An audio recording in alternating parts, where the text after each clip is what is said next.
Marti Pellow, how are you? I'm fine, all the best for seeing you. It's very good to see you too.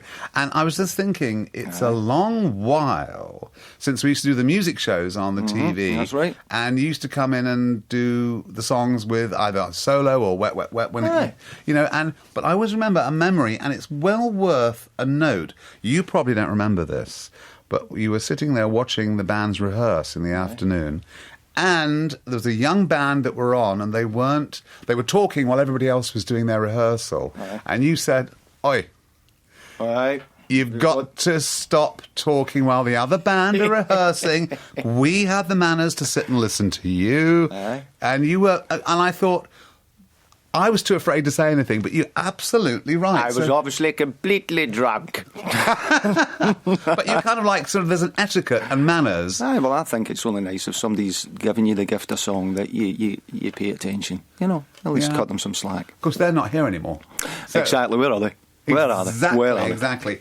Now, your career, I'm just trying to think, because it did frighten me a little bit when I suddenly realised, Wishing I Was Lucky, where that first album, I mean, how many years ago? Popped In, Sold Out was a couple of 100 years ago. I think it was, 87 that came out. 1987. If I had said to you back in 1987, do you know what? You'll be sitting here talking to me on Radio 2, not Radio 1, Radio 2, and you'll have done Chicago, and you'd have gone, I'm a pop star. What are you talking about? Well, I always hoped and prayed anyway that I would have longevity in my career. So it was always something that I aspired to have. And, and I knew if I had good songs and being in a great band like Wet, Wet, Wet, I would be afforded that luxury. So to be able to go and diversify in my career, as you said, like do things like musical theatre and such like, is a wonderful thing, as well as, doing my solo work. And, I just enjoy what I do and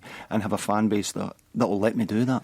Oh, no, the fans love you. I mean, they still with you. And interestingly enough, what would have turned out to be, to many acts, an albatross, Love Is All Around. Love Is All Around. You'd think, this record will haunt me forever because it was number one for 16 weeks or something. Way too long. And you think... it was like eating chocolate every day. That record is a phenomenal record, and Reg Presley, who penned it, should be so proud of himself because it's a beautiful song and it brought a lot of enjoyment to a lot of people and extended my career by decades. So... Did it really? I mean... Oh, absolutely. I believe that a song like that took Wet, Wet, Wet and myself round the world. That through a song that was recorded in the 60s that Richard Curtis sent us when he was doing the movie Four Weddings and a Funeral, and we recorded it, and it just really touched the hearts of millions, and I mean millions upon millions of people. That's a beautiful thing. Were the band... I'm just trying to think now. Yeah. Were the band were they at their peak at that time? They weren't. We did a few number ones under our tail by then. That was about 94, 95. But it was starting to... What do you mean, become a little bit more select? Well, I guess you could say that. It was a present for everyone concerned who was involved in that. Yeah, but I guess what I was saying was sometimes... I know what you're saying, you can be so cutting at times. I know. Bitter and twisted. Totally bitter and twisted. It's not any other way to be. But it's also funny that when you meet people who are quite well known in the business, it's like when you see them again in a restaurant, you never know whether you're supposed to go over and say, "Hello, Marty, do you remember me?" or whether they're supposed to come to you. There's an etiquette. Well, I always find that hugely uncomfortable. You never know, because I'm a fan of music and people. I mean, when I first... would do things for the Princess Trust or something like that, and you get to meet Eric Clapton or Elton John and stuff like that. I would get very, very nervous, and I never knew what to say. But I'm glad that I did, go up and embarrass myself admirably and introduce myself to these people, because, just because you're on the TV or on the front pages of magazines, people put you on a pedestal, but it's our loss if you can't communicate with each other. It really is. So I'm just a fan, and I go in and introduce myself. Yeah, but I'm painfully shy as well, which doesn't help. Believe it, people go, "Oh, come on." Well, I know, but I mean, it's like, I'm just so happy that I just wish I had taken more pictures. Oh yeah. I really wish I had, but Right, well, I'll tell you what, we're going to play the new stuff, but before then, I have to reminisce, because I remember when the Popped In Sold Out album came out, we all went, "Whoa, this is fabulous," because it was pop, soul, and Wishing I Was Lucky. Great Wishing track. I Was Lucky, great track, man. Come on, let's have a spin. He would swear by his mouth, almighty.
I was lucky.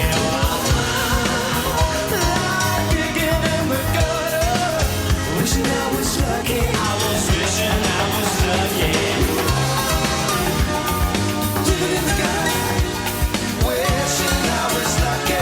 Wishing I was lucky.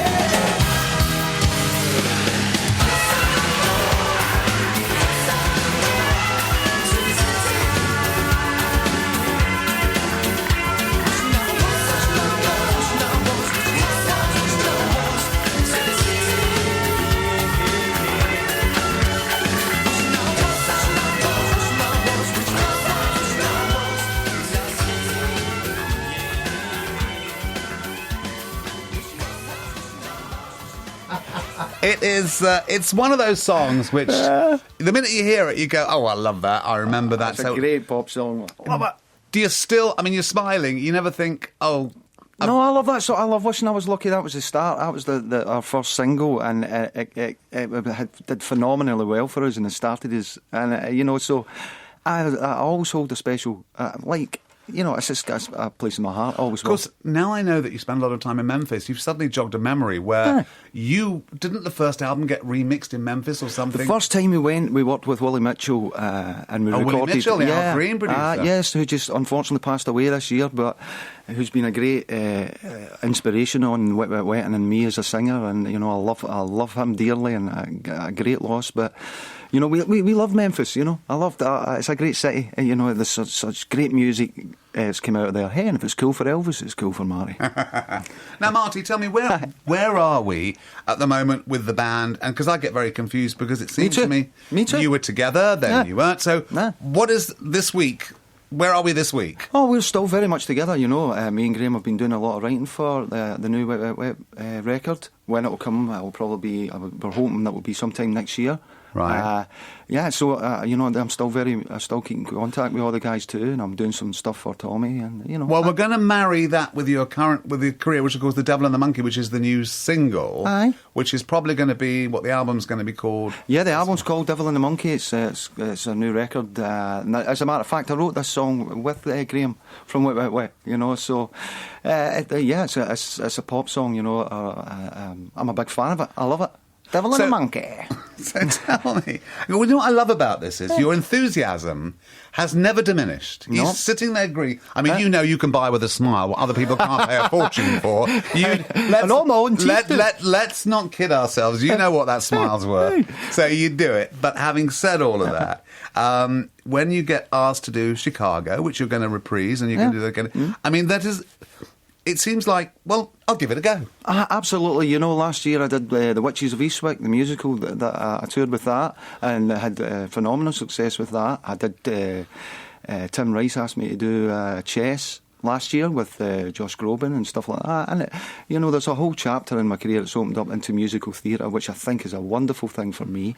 I'm going to go and do some work, hopefully, with Leslie Bricusse as well, who I'm a huge fan of the work that he's did with Anthony Newley, and not just with Anthony Newley. You know, wonderful song. I love the musical Jekyll and Hyde, and you know, there's a whole chapter opened up to me, and it's such a good time in my career at the moment. You know, and I'm still touring. I'm going out and tour with George Benson.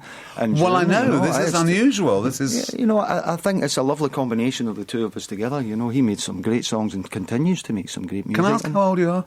I'm 145. Give or take a decade. Well, I was going to say this to you because the enthusiasm... I mean, I meet people all the time, interview people all the time who, to varying degrees of enthusiasm and passion... Yes. You have not diminished at all in any way. You still like, I'm going to do it and I'm going to love it. You know what? I love that, and I love that being part of a team and getting opened up to new parts of music through musical theatre. You know, I just love that enthusiasm to be part of a team, you know, and I love that, and that's what inspires me, and obviously the fans come along and see me too is no bad thing. I think they can see it in the eyes. I think they can tell. See, this is what I think is the secret. You can't fool the public. I think that they can see that it's genuine, your passion for it, and you enjoy it. I really do, Dale. You know, I was a terrible painter and decorator. it's just fact. Well, you know, I appreciate that, because when I'm asked, I say, well, I'm good for nothing else. I can't do anything else. You're doing a grand job. No, really. Well, thank goodness, because there's nothing else I'm good for. Well, you know, that's it. You know, we get to do what we love to do, and that makes it half the battle. You know, if you get up and you have a vocation in life that you have a passion for, it just puts a spring in your step. But you don't seem to have a strategy, which is interesting. It's like, because most people have a very cynical approach to the business, like, well, I've got to have a platinum album in America, and I've got to do this. No. You just seem to go, No. That's a good idea. Well, you know, I have been blessed with, you know, I have people who work with me who take me and broaden my horizon. Say, Marty, what about this? Would you consider making a jazz album? And I grew up listening to a lot of music by Nelson Riddle, and you know, these kind of things inspired me. So you know what? I'll go and do a week at Ronnie Scott's, but the next week I'm playing the O2 with Wet Wet Wet, or doing whatever. Yeah. It's about having an eclectic career and things that inspire you.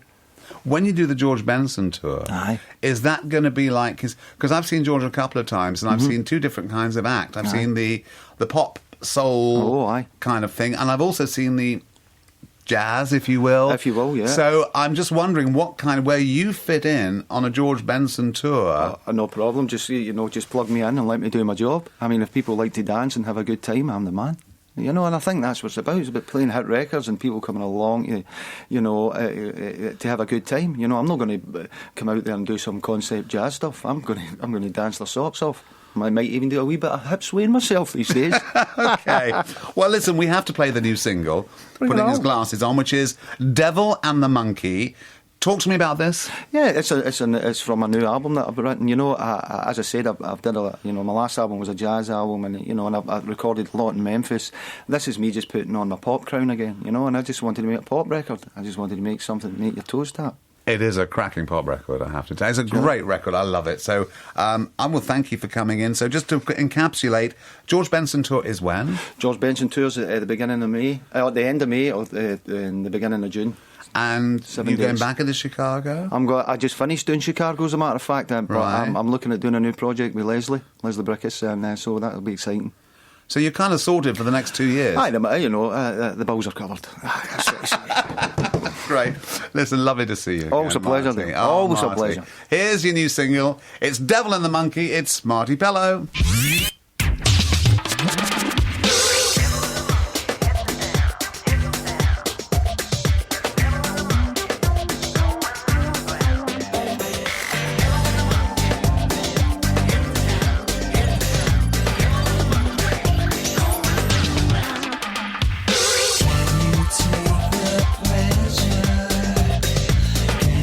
Take the pain, watch the world around.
Marti Pellow there, and Devil and the Monkey. I'm going to be playing that a lot this week. I think he's a star, and I think that is a good record, and it's his brand new single.